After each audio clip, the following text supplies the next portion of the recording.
Student, मैं जितेंद्र माला स्वागत करता हूं आपको केमिस्ट्री की क्लास में। बेटा आज हम केमिस्ट्री का important topic molecular orbital theory पढ़ने वाले हैं। तो मॉलिक्यूलर ऑर्बिटल थ्योरी की हमारे को जरूरत क्यों पड़ी? क्योंकि वैलेंस बॉन्ड थ्योरी के द्वारा कुछ ऐसे अनसॉल्व्ड क्वेश्चंस रह गए थे जिनका सॉल्यूशन हमारे को मॉलिक्यूलर ऑर्बिटल थ्योरी देती है। तो बेटा ये मॉलिक्यूलर ऑर्बिटल थ्योरी में कौन सा अनसॉल्व्ड क्वेश्चन है? तो सबसे पहले अगर हम बात करें तो ऑक्सीजन जो डाइएटॉमिक होता है उसकी पैरामैग्नेटिक नेचर के बारे में मॉलिक्यूलर ऑर्बिटल थ्योरी ने एक्सप्लेन किया, ना कि वैलेंस बॉन्ड थ्योरी ने। ठीक है, तो बेटा जी हम मॉलिक्यूलर ऑर्बिटल थ्योरी की बात करते हैं। मॉलिक्यूलर ऑर्बिटल थ्योरी में जो एटॉमिक ऑर्बिटल होते हैं उन एटॉमिक ऑर्बिटल का ओवरलैपिंग होकर ही मॉलिक्यूलर ऑर्बिटल्स बनते हैं। तो जो एटॉमिक ऑर्बिटल है जो कि एटम्स के होते हैं तो वो एटम्स आपस में कंबाइन होकर बनाते हैं मॉलिक्यूलर ऑर्बिटल। तो मॉलिक्यूलर ऑर्बिटल थ्योरी में जो एटॉमिक ऑर्बिटल्स होते हैं उन एटॉमिक ऑर्बिटल्स की ओवरलैपिंग के थ्रू या उनके कॉम्बिनेशन से ही हमारे को मिलते हैं मॉलिक्यूलर ऑर्बिटल।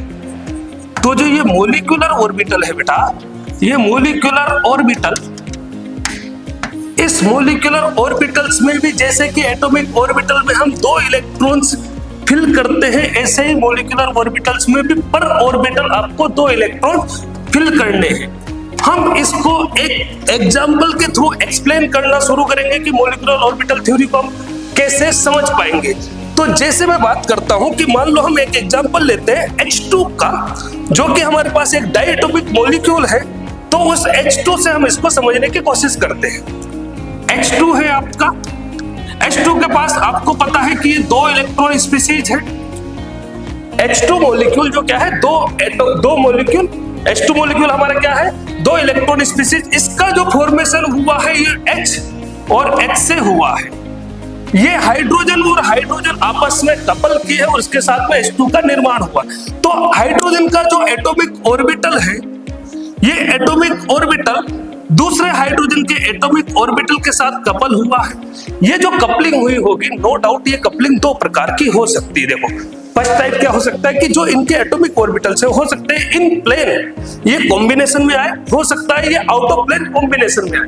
तो जब ये इन फेज भी बोला जा सकता है, अगर ये इन फेज कॉम्बिनेशन में आते हैं तो बॉन्डिंग मॉलिक्यूलर ऑर्बिटल्स का निर्माण करेंगे। और अगर ये atomic orbital out of phase combination में आते हैं तो एंटी बॉन्डिंग मॉलिक्यूलर ऑर्बिटल्स का निर्माण करेंगे। हाँ, जितने एटॉमिक ऑर्बिटल्स आपके कॉम्बिनेशन में आएंगे उतने ही आपके मॉलिक्यूलर ऑर्बिटल्स का फॉर्मेशन होगा। तो H2 के केस में हमारे पास अगर एटॉमिक ऑर्बिटल की बात करें तो 1s एटॉमिक ऑर्बिटल इस H का और 1s एटॉमिक ऑर्बिटल इस, ये दोनों कंबाइन होकर 2 मॉलिक्यूलर ऑर्बिटल बनाएंगे। एक मॉलिक्यूलर ऑर्बिटल होगा बॉन्डिंग मॉलिक्यूलर ऑर्बिटल, दूसरा मॉलिक्यूलर ऑर्बिटल होगा एंटी बॉन्डिंग मॉलिक्यूलर ऑर्बिटल। तो जो बॉन्डिंग मॉलिक्यूलर ऑर्बिटल होता है उसमें 2 इलेक्ट्रॉन फिल कर सकते हैं maximum, anti bonding molecular orbital में भी 2 इलेक्ट्रॉन फिल कर सकते हैं। अच्छा, अब हम बात करते हैं कि जैसे एटॉमिक ऑर्बिटल्स को हम रिप्रेजेंट करते हैं S, P, D और F की फॉर्म में, वैसे ही जो मॉलिक्यूलर ऑर्बिटल्स होते हैं इनको रिप्रेजेंट करते हैं हम सिग्मा, पाई, डेल्टा, एप्सिलॉन के फॉर्म में। ओके, तो अब हमारे को जो रिप्रेजेंटेशन लिखना रहता है एटॉमिक ऑर्बिटल्स का in form of molecular orbital को कैसे लिखना रहेगा? अगर हम बॉन्डिंग की बात करें तो बॉन्डिंग को जैसे ये सिग्मा बॉन्डिंग और ये सिग्मा एंटी बॉन्डिंग ऑर्बिटल्स हो चुके हैं। अगर H2 की बात करूं, 2 इलेक्ट्रॉन्स हमारे को फिल करना है तो एक इलेक्ट्रॉन जो एंटी बॉन्डिंग वाला था वो यहाँ फिल होगा, दूसरा इलेक्ट्रॉन जो कि इस हाइड्रोजन का है वो भी यहाँ फिल होगा।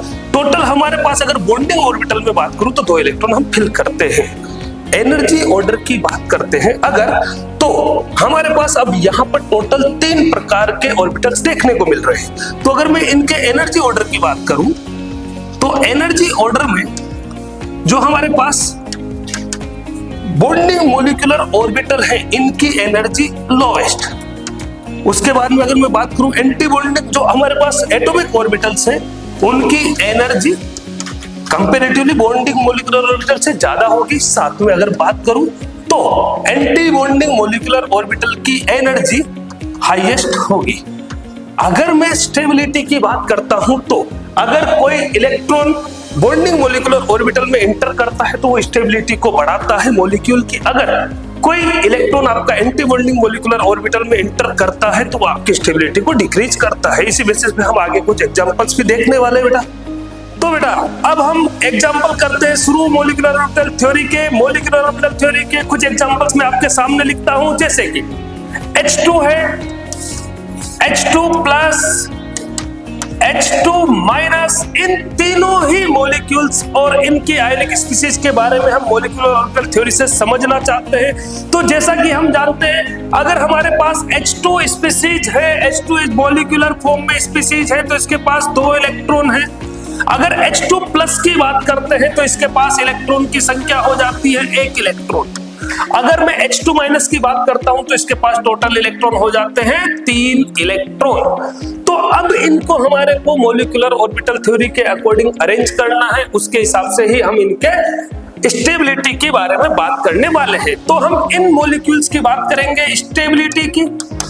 अगर स्टेबिलिटी की बात करें बेटा तो स्टेबिलिटी मॉलिक्यूलर ऑर्बिटल थ्योरी के अकॉर्डिंग बॉन्ड ऑर्डर के प्रोपोर्शनल होती है। दैट मींस अगर मैं स्टेबिलिटी की बात करूं तो स्टेबिलिटी होगी directly proportional to bond order. Molecular orbital theory से हम इन स्पीशीज का बॉन्ड ऑर्डर फाइंड आउट करेंगे। तो किस प्रकार से करेंगे, देखो बॉन्ड ऑर्डर फाइंड आउट करने के लिए हमारे पास फॉर्मूला होता है।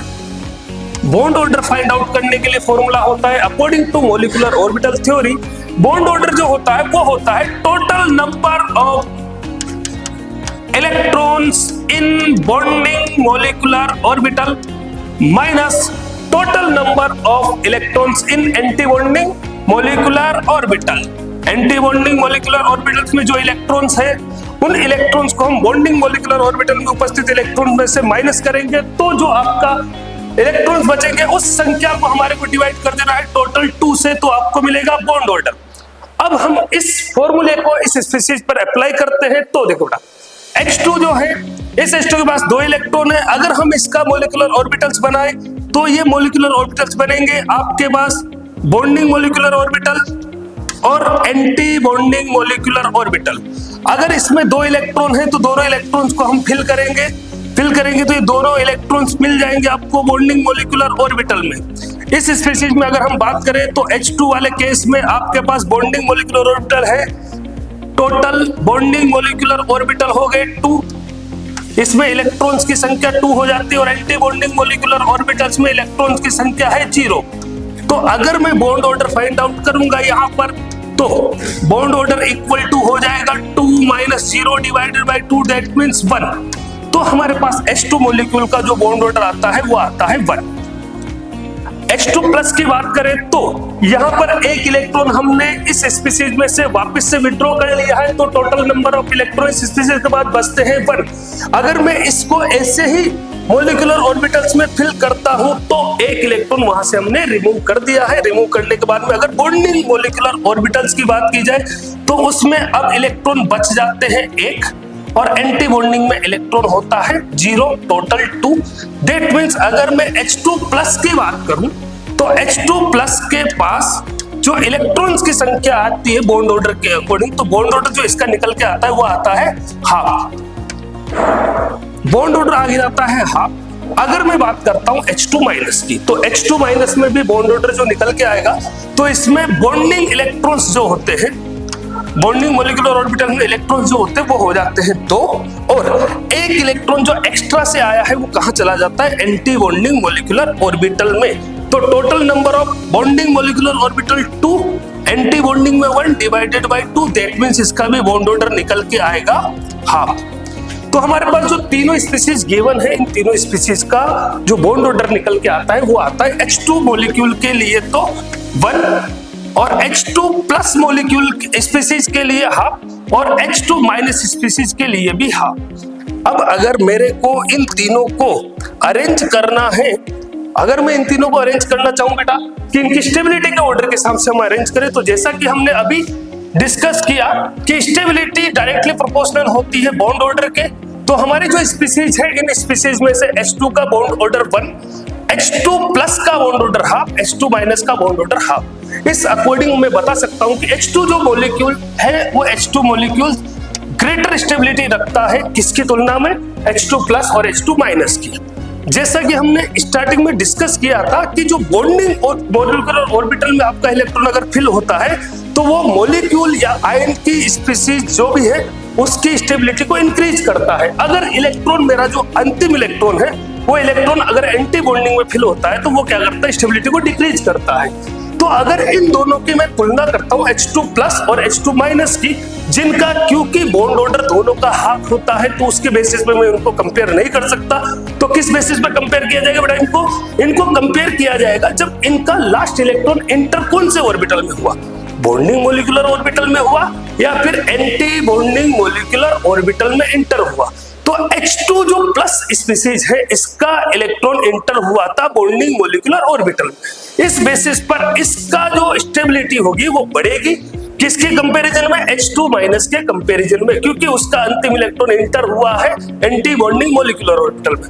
तो ओवरऑल अगर मैं बात करूं तो इसका जो टोटल ऑर्डर बनता है, H2 हाईएस्ट स्टेबिलिटी गेन करने वाला, उसके बाद में H2+ और एट द एंड H2- आपका ओवरऑल ऑर्डर हो जाता है स्टेबिलिटी का। तो बेटा ये एग्जांपल हमने देखा कुछ डायटोमिक स्पीसीज और आयंस के लिए जो कि स्टेबिलिटी को मॉलिक्यूलर ऑर्बिटल थ्योरी के अकॉर्डिंग एक्सप्लेन कर रहा है। एक एग्जांपल हम और लेते हैं। उस एग्जांपल में हम ये देखना चाहेंगे कि जो कि हमारे पास O2 है, ऑक्सीजन, इस ऑक्सीजन के पैरामैग्नेटिक नेचर को हम एक्सप्लेन करना चाहते हैं। Paramagnetic nature according to molecular orbital theory ये हमारा पैरामैग्नेटिक नेचर होता है। लेकिन होता कैसे है, क्योंकि ये तो 16 इलेक्ट्रॉन स्पीसीज है।